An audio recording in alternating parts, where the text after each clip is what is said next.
हाय, मैं हूँ अमृता और आज मैं काफी मजेदार मूवी एक्सप्लेन करने वाली हूँ, मिशन टू मार्स। इसके लिए ना मुझे काफी रिक्वेस्ट आ रही थी एंड पता नहीं मैंने इस मूवी का एक्सप्लेनेशन पहले ही क्यों नहीं किया, क्योंकि मूवी बहुत ही मस्त है। सो मूवी शुरू होती है एक फेयरवेल पार्टी से, जिसमें कई सारे एस्ट्रोनॉट थे। इसी में हम ल्यूक को भी देखते हैं। ल्यूक के साथ साथ उसका दोस्त जिम, फिल, वुडी और वुडी की पत्नी टेरी, ये सभी एस्ट्रोनॉट होते हैं। ल्यूक कुछ ही दिनों के बाद मार्स पे रवाना होने वाला था, तो जिम, वुडी, फिल और टोरी ये उसकी मदद करने के लिए इंटरनेशनल स्पेस स्टेशन में रवाना होने वाले थे।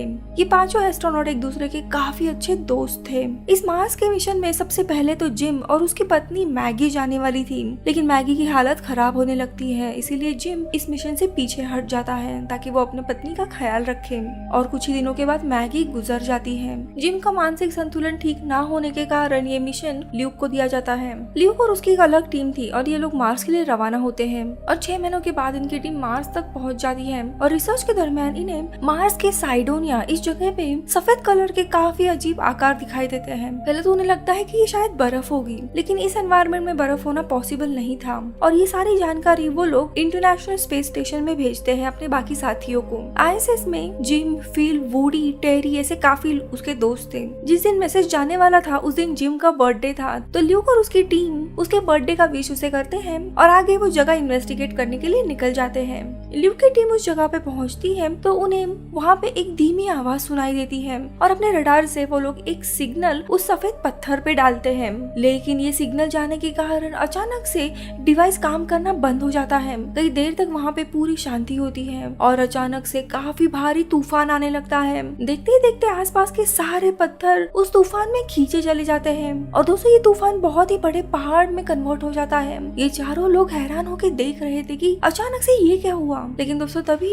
इस तूफान के पहाड़ से एक सांप जैसा बवंडर बाहर आता है और बहुत ही भयानक आवाज आने लगती है। उससे काफी बड़े बड़े पत्थर उस तूफान में खींचे चले जाते हैं। इसी में का एक पत्थर रीनी को लगता है और वो बेचारी वहीं पे मारी जाती है। उसे देखने के लिए ल्यूक चला जाता है, तो दूसरे जो एस्ट्रोनॉट जो आगे खड़े हुए थे वो ये सब कुछ देख भागने लगते हैं, लेकिन वो सांप जैसा बवंडर मानो इनके पीछे ही पड़ जाता है और इन दोनों को अपने अंदर खींचने लगता है। उनमें से एक इस बवंडर के अंदर चला जाता है तो दूसरा भागते हुए उड़ने लगता है। कैसे तैसे वो भाग रहा था, लेकिन वो बेचारा तूफान की चपेट में आ जाता है और उसके शरीर के टुकड़े टुकड़े हो जाते हैं और दूसरे पल में ये तूफान पूरी तरीके से शांत हो जाता है, पूरा एनवायरनमेंट साफ हो जाता है। और तभी हम देखते हैं जो सफेद पत्थर दिख रहा था वो और कोई नहीं बल्कि एक इंसानी एलियन का फेस था। तूफान के बाद ल्यूक की हालत कैसी थी कुछ भी पता नहीं था, लेकिन इस तूफान के कारण बहुत बड़ी एनर्जी रिलीज हुई थी, जिसमें आईएसएस के साथ क्रू का कॉन्टेक्ट टूट जाता है। उन्हें मार्स पे क्या हुआ कुछ भी पता नहीं था। उनकी सिग्नल से पता लगता है कि मंगल ग्रह पे तूफान आया था जिसमें शायद उनका क्रू मारा गया है। ये सुन के सब लोग परेशान हो जाते हैं, खास करके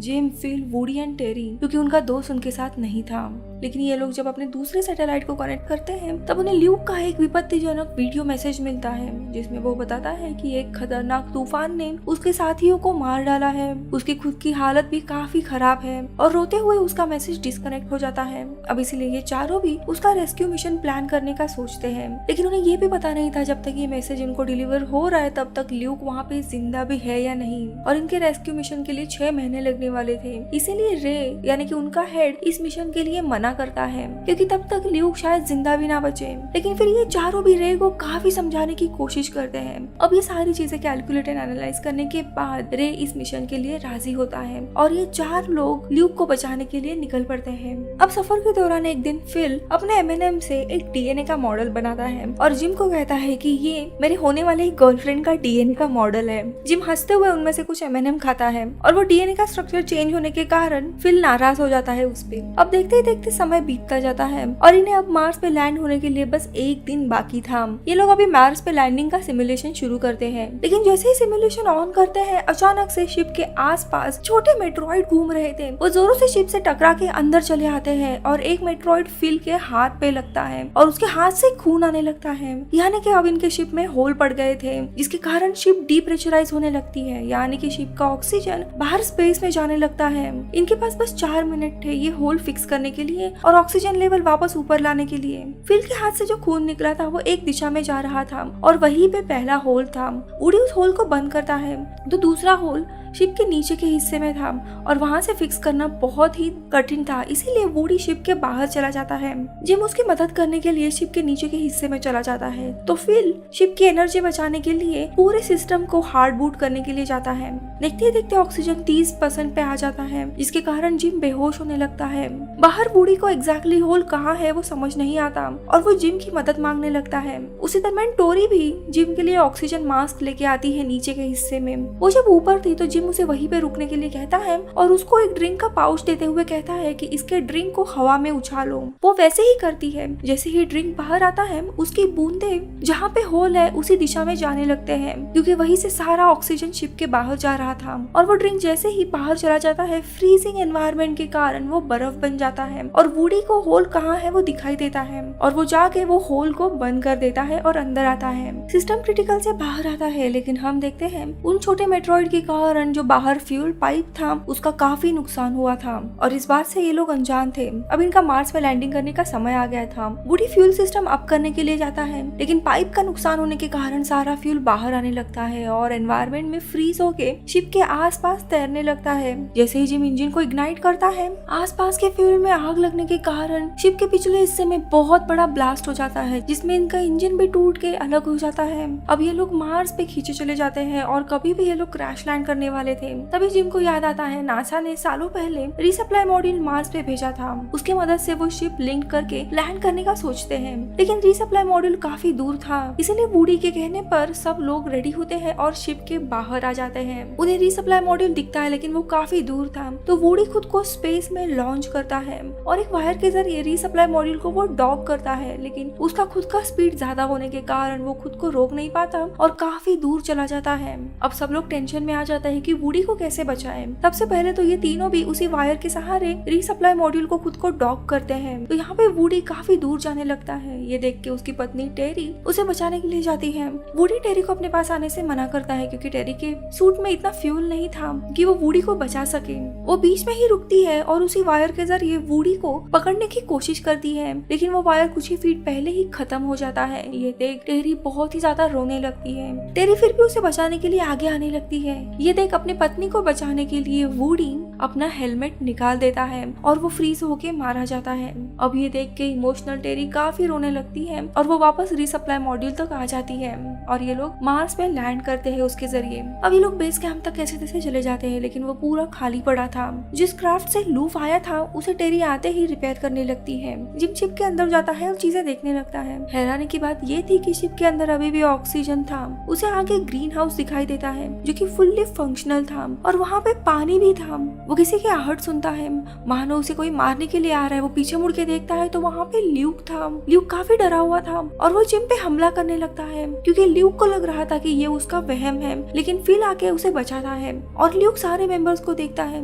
उसे भरोसा ही नहीं हो रहा था कि उसे बचाने के लिए रेस्क्यू मिशन भेजा गया था और उसे वुडी के बारे में बताते हैं तो वो काफी दुखी हो जाता है कि उसकी जान बचाने के लिए उसके दोस्त ने अपनी जान गंवाई है। अब ये सब लोग सेटल डाउन हो जाते हैं और लोग उन्हें उस फेस की इमेजेस और उससे आने वाले आवाज की रिकॉर्डिंग सुनाता है। वो आके बताता है ये साउंड 3 ब्लॉक्स में डिवाइडेड है, जैसे कि X, Y and Z axis. जब इन तीनों अलग अलग ब्लॉक्स को ल्यूक ने मिलाया तो उसे एक DNA सैंपल मिला जो कि बिल्कुल इंसानों की तरह ही दिख रहा था, लेकिन इस DNA सैंपल में क्रोमोसोम्स का लास्ट पेयर मिसिंग था। तो फिल कहता है कि हाँ ये तो ऑलमोस्ट इंसानों की तरह ही हुआ। तो टेरी उसे रोकते हुए कहती है नहीं, एप्स, चिंपांजी और इंसानों के DNA में सिर्फ 3% का ही डिफरेंस होता है, फिर भी इंसान उनसे कई ज्यादा आगे है और यहाँ पे तो एक क्रोमोसोम का पेयर मिसिंग है, यानी ये जो भी कोई स्पीशीज है वो इंसान नहीं हो सकती। ल्यूक ने आगे कहता है कि दरअसल ये DNA उस स्पीशीज का सिग्नेचर है, यानी कि यहाँ अंतरिक्ष में एक अलग स्पीशीज यानी एलियन होने की आशंका थी। यह अद्भुत खोज देखकर सब लोग हैरान हो जाते हैं, लेकिन अगले दिन जिम को फिल के साथ वो डीएनए का जो किस्सा हुआ था वो याद आता है और वो कहता है कि वो डीएनए किसी फेस की सिग्नेचर नहीं है, बल्कि ये एक पहेली है हमारे लिए। उस मिसिंग क्रोमोसोम को ढूंढना है और ये सही जवाब सिग्नल के जरिए हमें वापस उस फेस पे ब्रॉडकास्ट करना है। ल्यूक की टीम ने रडार के थ्रू कुछ सिग्नल फायर किए थे उस चेहरे पे। उस एलियन स्पीशीज ने उस रडार के सिग्नल को अपना जवाब समझ लिया, लेकिन वो जवाब गलत था। इसीलिए उन्हें वो थ्रेट लगा। उन्हें लगा उनके ऊपर हमला हो रहा है, इसीलिए खुद को प्रोटेक्ट करने के लिए उन्होंने ल्यूक के टीम पे हमला किया था। इसी कंक्लूजन पे जिम पहुंचता है और अब सब लोग डीएनए के क्रोमोसोम का आखिरी पेड़ ढूंढने लग जाते हैं। थोड़ी देर के बाद इन्हें जवाब मिल भी जाता है और उस जवाब को एक सिग्नल में ये लोग कन्वर्ट कर लेते हैं और अपने रोवर को सिग्नल के जरिए ब्रॉडकास्ट करने के लिए सेंड करते हैं।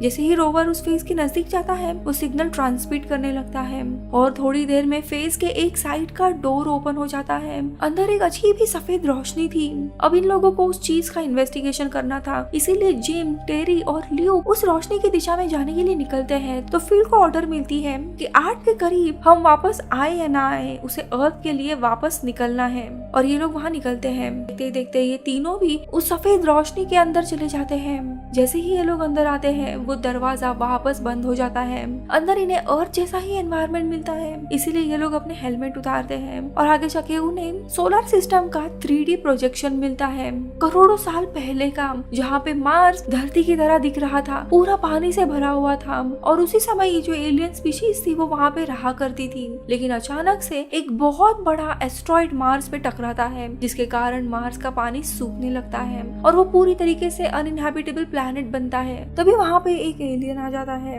जिसे देखकर ये सब लोग हैरान हो जाते हैं। आगे इन्हें कहानी से पता चलता है ये जो एलियन स्पीशीज है यानी कि मंगलवासी, वो वहाँ से निकलने लगते हैं क्योंकि मंगल ग्रह पे अभी कुछ बचा ही नहीं था उनके लिए। वो अपने स्पेसक्राफ्ट से एक नए प्लैनेट की तलाश में अंतरिक्ष में चले जाते हैं, लेकिन उनमें से ही एक शिप धरती पे भेजा जाता है उनके डीएनए सैंपल के साथ, ताकि धरती पर जीवन पनप सके। और इसी तरह 4 अरबों सालों पहले एलियन के डीएनए के कारण धरती पे जीवन पनपने लगा। एलियन का डीएनए विकसित हो जाता है और सबसे पहले सिंगल सेल, उससे मछली, मछली से जानवर, उससे डायनासोर और आखिरी में इंसान बने। इसी तरह एलियन का डीएनए विकसित होते गया, लेकिन धरती का वातावरण मंगल ग्रह से अलग होने के कारण इंसानों का विकास अलग होते गया ताकि वो धरती के वातावरण से अनुकूल रहे। इसीलिए इंसान आखिरी में उन एलियंस की तरह नहीं दिख रहे थे। इसी का मतलब ये है कि मंगलवासी एलियन इंसानों के पूर्वज हैं और उन्हीं से इंसान बने हैं। जिस एलियन ने डीएनए सैंपल भेजा था ये वही एलियन था। 4 अरबों साल से ये एलियन इधर ही रुका हुआ था, इसी आशा में कि कभी न कभी ऐसा बुद्धिमान क्रीचर मार्स पे वापस आ जाएगा और उसे अपने पूर्वजों के बारे में पता चलेगा कि उसका ओरिजिन कहाँ से है। इसीलिए इस एलियन ने एक ऐसी पहेली बनाई थी जिसे बुद्धिमान क्रीचर ही सॉल्व कर सकता है, यानी कि इंसान वो सॉल्व करते हैं और आज उन्हें अपने पूर्वजों के बारे में पता लगता है। यहाँ पे इस एलियन का काम अभी पूरा हुआ था, इसीलिए वो अपने नए प्लैनेट में जाने के लिए रवाना होता है जहाँ पे बाकी के मंगलवासी रह रहे हैं। इनमें से एक इंसान को आने के लिए वो इनवाइट करता है और जिम ये इनविटेशन एक्सेप्ट करता है। अब वो भी इसी एलियन के साथ रवाना होने वाला था। वो टेरी और ल्यूक को गुड बाय करता है और एक कैप्सूल में बंद हो जाता है और ये जो सफेद चेहरा था उसके अंदर इनकी स्पेस क्राफ्ट थी, उसका काउंटडाउन शुरू हो जाता है। अब ये देखते हुए टेरी और ल्यूक भी वहाँ से निकलते हैं। तो दूसरी जगह फिल ऑलमोस्ट टेक ऑफ करने ही वाला था, लेकिन तभी उसे ल्यूक का मैसेज आ जाता है और वो रुक जाता है। सही वक्त पे ये लोग पहुँचते हैं और अर्थ के लिए रवाना होते हैं। तो दूसरी जगह जिम भी इस तूफानी चेहरे से बाहर आता है और उस एलियन के साथ मंगलवासियों के नए ग्रह पे जाने के लिए रवाना होता है और मूवी इधर ही खत्म होती है। मैं मिलूंगी आपसे अगले वीडियो में, तब तक के लिए बाय बाय।